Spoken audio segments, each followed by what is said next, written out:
ওয়াকফ বিল যেটা এসছে ওয়াকফ সত্তা আমাদের হাত থেকে কেড়ে নেওয়ার জন্য। আমাদের ওয়াকফ এক একটা মসজিদ, ঈদগাহ, খানকা, মাদ্রাসার পিছনে হাজার হাজার বিঘা জমি আছে। কোনো জমি মানে 50 বিঘার নিচে নেই। আগে যখন কেউ মসজিদ দান করতো মাদ্রাসা, সেই মসজিদের খরচ কি করে চলবে, সঙ্গে আরো বিশাল জমি দান করতো, তার চাষবাস।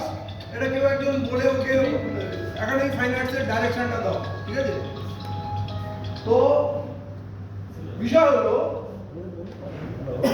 যে প্রচুর জমি দান ছিল স্বাধীনতার আগে থেকে। এই দান চলে আসছে এবং এখনো দান হচ্ছে। এখনো পাড়ায় পাড়ায় নতুন বসতি তৈরি হচ্ছে, মসজিদ তৈরি হচ্ছে। মসজিদ তৈরি হওয়ার পর আর কারো ব্যক্তিগত সম্পদ থাকে না, সেটা ওয়াকফ হয়ে যায়। সেই ওয়াকফ বোর্ডে সেটা রেজিস্ট্রি হোক বা হয়তো করেনি, গ্রামের লোককে বানিয়ে ছেড়ে দিয়েছে, কিন্তু মসজিদ মানে আল্লাহর ঘর। কিছু বলবেন? ফোনটা নিয়ে বাইরে চলে যান, দিল্লি নিয়ে আসলে কথা বলবেন। যান বাইরে, যান বাইরে, যান। লোক আসবে এখানে, নেটওয়ার্ক পাবেন না। ফারুক ভাই, নেটওয়ার্ক পাবেন না পিছন থেকে। তো বিষয় হলো এই যে এত জমি দান হয়েছে এবং এখনো দান হচ্ছে, প্রত্যেকটা ওয়াকফ হচ্ছে মানে ওয়াকফ সম্পত্তি বেড়েই চলেছে। তো এরা যেটা আগে যেটা লুট হয়েছে জমি, সেটা তো হয়েছে। ওয়াকফ অ্যাক্ট যেটা এবং শরিয়ত যেটা আল্লাহর নামে শরিয়ত করা হচ্ছে, কিয়ামত পর্যন্ত সেটা আল্লাহর জমি থাকবে। আল্লাহর তো আইডেন্টিটি শেষ নেই, আল্লাহর তো মৃত্যু নেই, জন্ম নেই। এই কারণেই এটা ওয়াকফ করেছিলেন আল্লাহ রাসূল, যে কাল কেউ এই সম্পত্তি দাবি করতে পারবে না।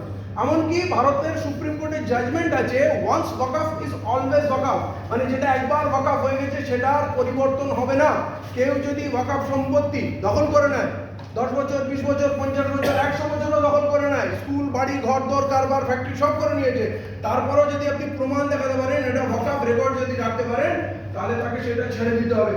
অন্য সম্পত্তির যে আইন আছে, 12 বছর হয়ে গেলে, 14 বছর হয়ে গেলে তার মালিকানা হবে, সত্তা হবে।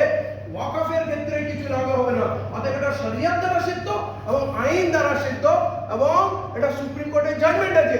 আজ সেই সমস্ত আইনকে নস্যাৎ করে দিয়ে আমাদের যেটুকু মসজিদ, মাদ্রাসা, ঈদগাহ অবস্থান বেঁচে আছে, সেটাকেও খাওয়ার, দখল করার পরিকল্পনা চলছে।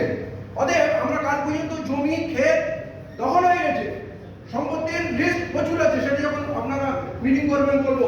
কিন্তু সেগুলো সরকারও দখল করেছে, মুসলমানরাও দখল করেছে, আর অন্য সম্প্রদায়ের মানুষও দখল করেছে। কিন্তু আমরা যেটার সঙ্গে জুড়ে আছি, নামাজ কোথায় পড়বো? মসজিদ না থাকলে, কবরস্থান না থাকলে আমার কাফন দাফন কোথায় হবে? মাদ্রাসা না থাকলে আমার আলেম ওলামা তৈরি কোথায় হবে? এটা তো আমাদের জীবনের একটা অঙ্গ, ইমানের অঙ্গ। এইগুলো সব যদি ছিনিয়ে নেওয়া হয়, তাহলে আমি মুসলমানই থাকলাম না। আমি যদি নামাজ